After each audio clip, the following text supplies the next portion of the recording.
سلام دوستان سلام، خسته نباشین دوستان. من خودم 8 ساله دنبال کار شهاب سنگ هستم، فقط شهاب سنگ، سنگای زمینی نه. توی 8 سال خلاصه سنگی پیدا میکردیم، میاردیم، میگفتن این سنگ به حساب رودخونه ایه.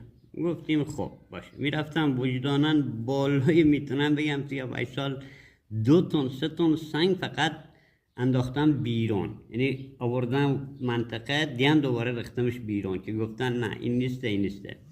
دوباره به کسی هم که کم سر در میارد بهش میگفت نه این به حساب باید سنگ 1 میلیون بریزی به حساب که به حساب برات آنالیز میکنن با تلفنی. یه مدت دیده میشد میگفتی با این نگاهی کن، میگفت با تصویر نمیشه بفهمی، با روز عکس نمیشه داداش بفهمی. حالا پدرتون بیامرز، حالا هیچی، اونا گذشت.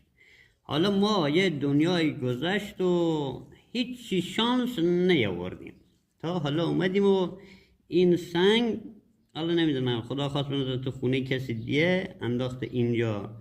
ما اومدیم خلاصه تست از هر که سر در میورد و فلان و چنان تستش گرفتیم، گفتن آقا این به حساب طلای است داخل شهاب سنگه.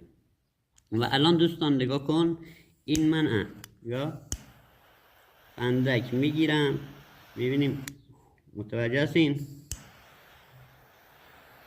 که باید رنگ عوض کنه. ببینید دقیقاً الان روشی درسته، رنگو شفاف تر میشه. یا ببینید دوستان